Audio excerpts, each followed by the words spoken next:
This reading is from Genesis chapter 37, starting at verse 1. Jacob lived in the land of Canaan. It is the land where his father had stayed. Here is the story of the family line of Jacob. Joseph was a young man. He was 17 years old. He was taking care of the flocks with some of his brothers. They were the sons of Bilhah and the sons of Zilpah, the wives of his father Jacob. Joseph brought their father a bad report about his brothers. Israel loved Joseph more than any of his other sons. That's because Joseph had been born to him when he was old. Israel made him a beautiful robe. Joseph's brothers saw that their father loved him more than anything, so they hated Joseph. They couldn't even speak one kind word to him. Joseph had a dream. When he told it to his brothers, they hated him even more. He said to them, "Listen to the dream I had. We were tying up bundles of grain out in the field. Suddenly, my bundle stood up straight. Your bundles gathered around my bundle and bowed down to it." His brothers said to him, "Do you plan to be king over us? Will you really rule over us?" So they hated him even more because of his dream. They didn't like what he had said. Then Joseph had another dream. He told it to his brothers. "Listen," He said, I had another dream. This time the sun and moon and 11 stars were bowing down to him." he told his father as well as his brothers. Then his father rebuked him. He said, "What about this dream you had? Will your mother and I and your brothers really do that? Will we really come down and bow down to the ground in front of you?" His brothers were jealous of him, but his father kept the dream in his mind. Hear the word of the Lord. Thank you. Thank you so much. Well, we have a picture of Stephen up on our slides, standing before the Sanhedrin. That was our New Testament reading. Stephen was one of the first deacons of the church. He'd been teaching and pastoring, and some of the Jewish leaders got really mad. You see, Stephen was telling people about Jesus, and he was calling Jesus the Messiah. He was saying that Jewish people, as well as everyone else, needed forgiveness from Jesus for their sin. The leaders got so mad that they arrested Stephen. They brought him before this council of Jewish leaders called the Sanhedrin. And his critics stated their case about why Stephen deserved severe punishment. And then the Sanhedrin asked Stephen to respond. They demanded the reason for his teaching and actions. Is there a reason for you to behave this way? So Stephen started to tell them God's big story. And he started with Abraham.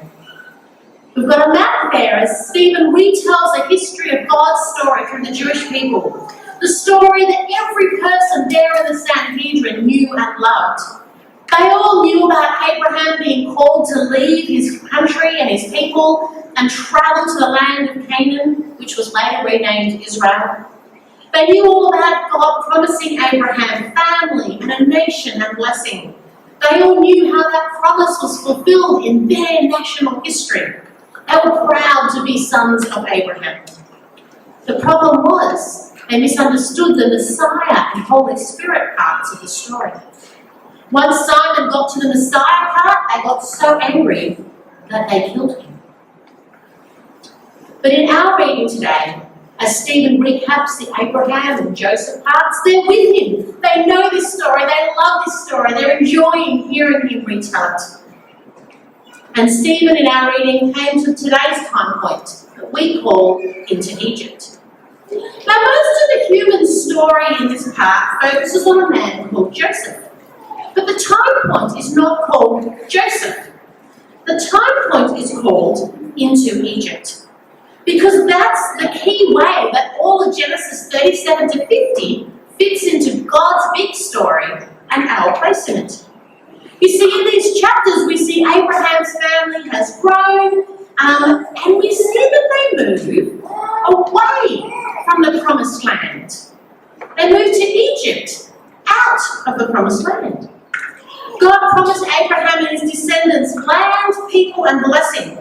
Abraham died in the land without owning it.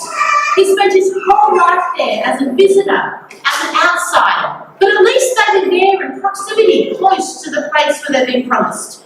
The promise seemed possible, even if it wasn't fulfilled. Abraham and Sarah have a son called Isaac. Isaac has a son called Jacob. And here is Jacob's family tree. Jacob married two sisters, and then he also had children with the servants of those two sisters. So there are 4 women that he's kind of married to, each with their own children. Now, it's not hard to see this was a mess, and it didn't work well, and it was definitely not God's plan for this man to have 4 wives. We all have our own free will, and we keep making a mess. So Leah had 6 sons, Zilpah had 2, Bilhah had 2, and Rachel had 2. We know Jacob had at least 1 daughter, but in that patriarchal, polygamous world, daughters didn't really rate a mention, so we only know about 1 daughter by a side story somewhere else. You see, God's world had fallen a long, long way from his ideal of a man and a woman in an equal one-flesh partnership. But still God was patient with us. This messy family grouping of wives and sons, wives and servants, it now numbered over 70 people. Jacob made things even worse though. Jacob played favourites. Rachel was his favourite wife, and everyone knew it. You can imagine how well that went down. Joseph, Rachel's firstborn son, was his favourite son, and everyone knew it. You can imagine how that went down. Jacob was not a wise man. Then Jacob made the mess even worse. And the next slide we see he gave Joseph, who was one of the youngest of the 12 sons, a colourful, long-sleeved coat. Now in children's stories there's often a lot of focus about the fact that coat had colours. But for the brothers, the biggest issue was the long sleeves. The family were farmers. They had sheep, they grew grain. A long-sleeved coat was useless for farm work. This coat was a much more precious gift than just something pretty to wear. This coat was a statement that Joseph would not do the hard labour of farm work. And so the brothers were insanely jealous and angry. Now it's Joseph's turn to be unwise. Joseph has a dream. It's a dream he believes God gave him, but the unwise part is the way he told it to the family. He told his brothers of this dream in which their stacks of grain bowed down to him with his long-sleeved coat. Then he dreamed the sun, the moon, and 11 stars all bowed down to him. Jacob was unwise, and he didn't realise just how dangerous their anger and jealousy would become. One day, as the 10 older brothers were out, leading sheep to find pasture, doing the hard work of farming in their short-sleeved coats, Joseph was sent to check up on them. The brothers decided to tear off his coat, to throw him in a dry well and leave him there to die. Then they saw some traders coming past, heading to Egypt, and they decided to make some money. They pulled him out of the well and sold him as a slave. Joseph found himself a nobody, in a land where he didn't speak the language, a slave.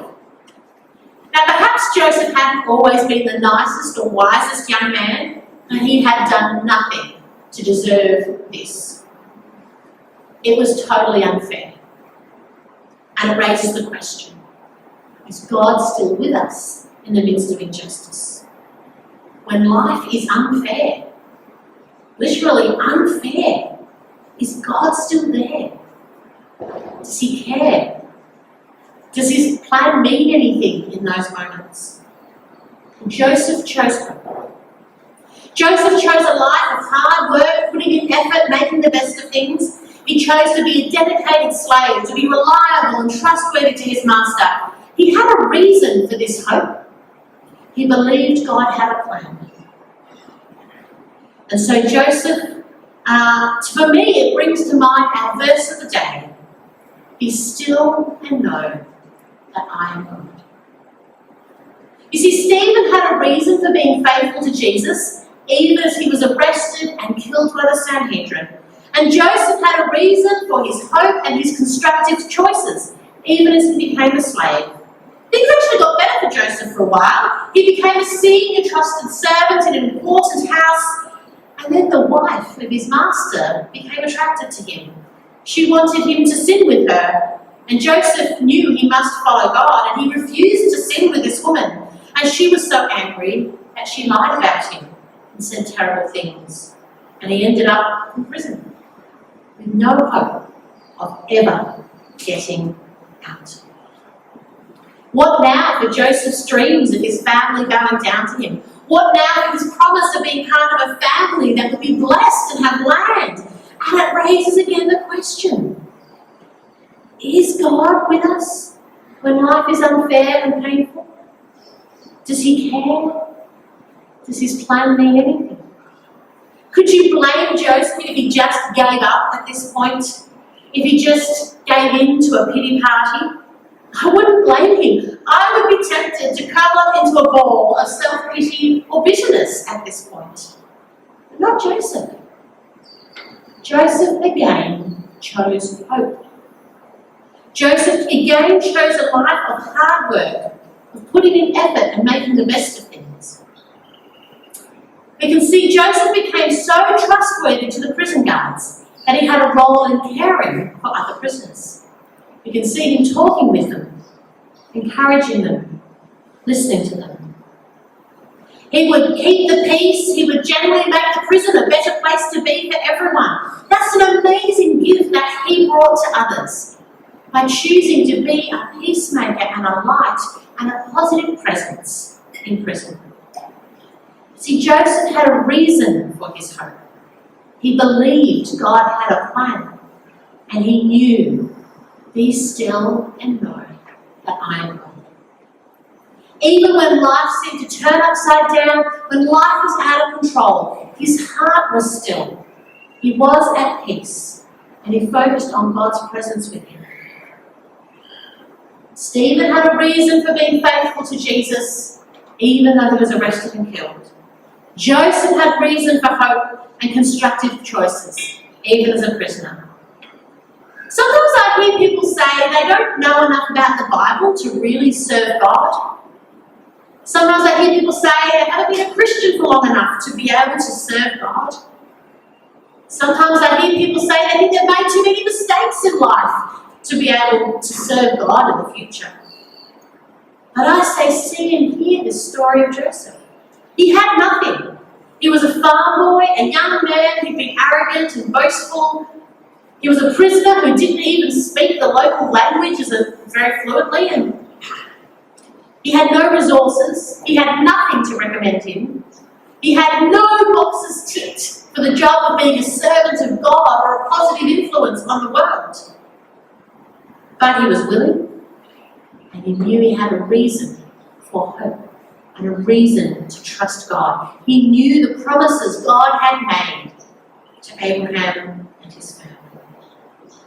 And that's all it takes.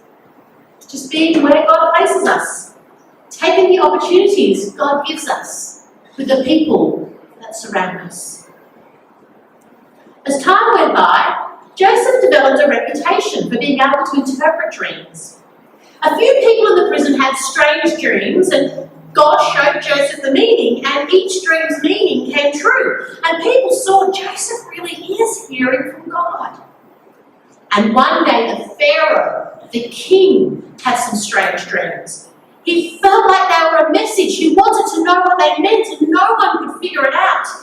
And one of Pharaoh's servants said, Pharaoh, there's a man in the prison, a foreigner, who seems to be able to interpret dreams.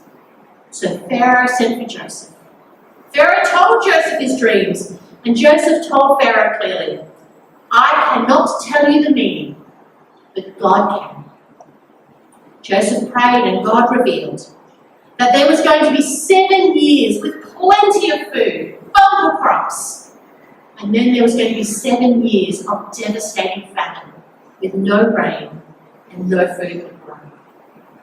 God also showed Joseph a plan for how to survive this, a plan of how to set aside enough food in the 7 years that were good to keep people alive through the 7 bad years. Pharaoh was so impressed, he made Joseph, a Hebrew prisoner, prime minister of all the land. He gave Joseph power, he gave Joseph wealth, he gave Joseph authority. He took on an Egyptian name, he had an Egyptian palace, he took an Egyptian wife. That sounds kind of exciting, but I imagine it also must have been kind of scary. It was a huge responsibility. The lives of the whole nation were in Joseph's hands. But Joseph had a reason to believe he could take up this task. He trusted that God had a plan and God would be with him. And in the midst of his crazy rise to sudden power, he knew the most important thing was to be still and know who is God.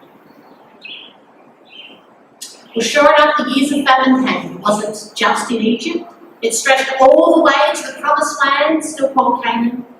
Joseph's family had no food, but they heard there was food in Egypt. Joseph's family were quite a rich family by this time, but you can't eat money. So the 10 brothers set off with money and supplies to try and buy food in Egypt, where they'd heard there was food for sale. Well, when they arrived, they were brought to Joseph. They didn't recognise him. Many years had passed. Joseph was using the Egyptian name. He was dressed like Egyptian royalty. He spoke like Egyptian royalty. If they had even thought to wonder if their brothers still lived in Egypt, they would have been looking at the faces of slaves.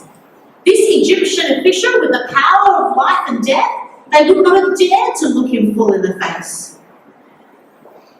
The whole family would die if this Egyptian official didn't agree to sell them food, even though they were foreigners.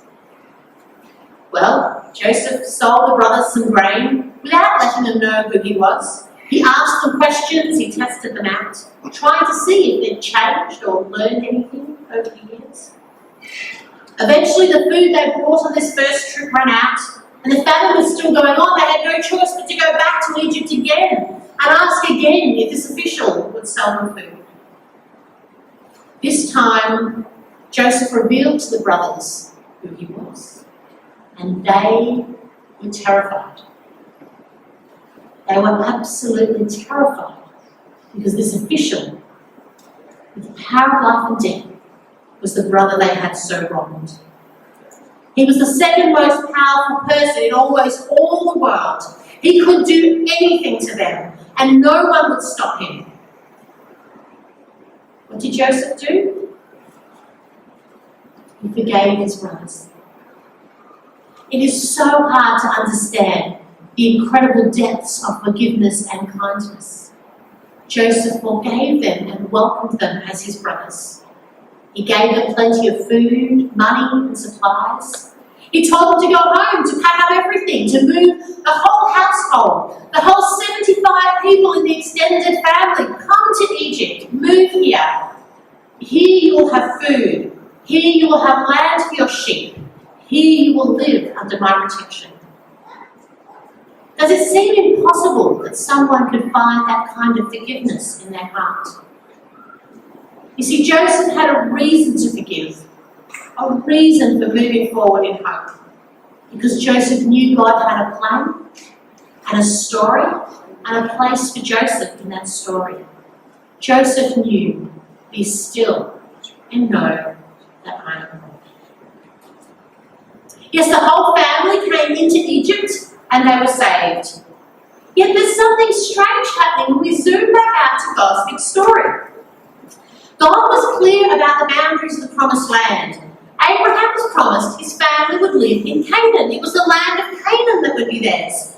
And yet here they are moving out of the promised promised land and going to Egypt. But none of this was a surprise to God. God had foretold it to Abraham. God told Abraham his descendants would spend 400 years in Egypt. And God told Abraham they would be brought out of Egypt in a great act of freedom. So this journey into Egypt is setting the stage for an amazing rescue by God. And that amazing rescue we'll be hearing about over the next 2 weeks. Today, though, we hear of Joseph and his family reconciled to each other as they move into Egypt. And we too are reconciled. Joseph's brothers didn't owe anything to him, but we owe everything to the God who created us and gave us life. Yet we have sinned against God. We can be reconciled with God through Jesus. Joseph's family was living outside the promised land, and we find ourselves living here in a land that's not our eternal home. So we need to know this big story of God and our place in it. Because the big story gives us reason for our hope. It gives us a reason to trust. It gives a reason for our obedience.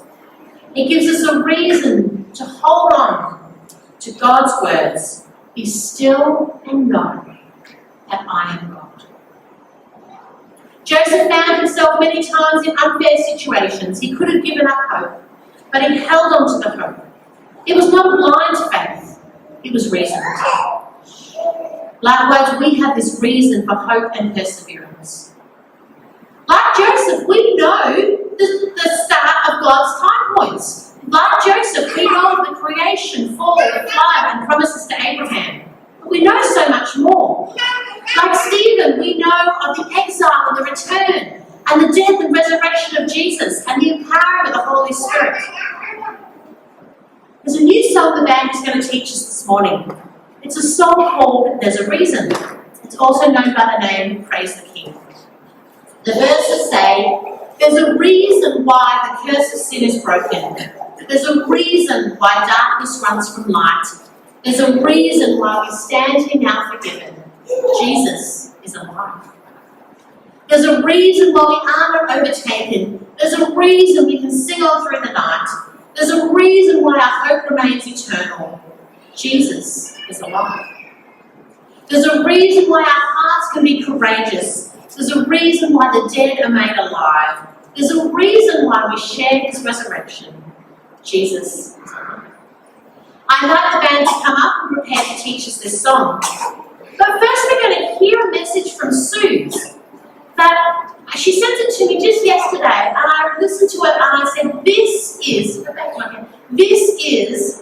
kind of the message of this passage in everyday real lived life. So I'd love you to hear what Suze has to say. So if you ever wonder that God has a plan, I wrote my message today, and then that landed in my inbox, and I said, God has got the same message. He's telling through different people. That's his message for us. So the song that we're going to sing talks about Jesus, our risen King. Because Joseph knew enough of the story for that solid reason for hope.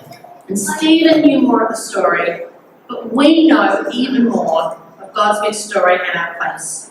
Suze knows this story. It's what gave her the solid reason for hope, even in the midst of pancreatic cancer and death. It gives her hope even in the face of chemo to come this week. So I hope you've enjoyed this song as much as I do, and I hope you find it encouraging and inspiring.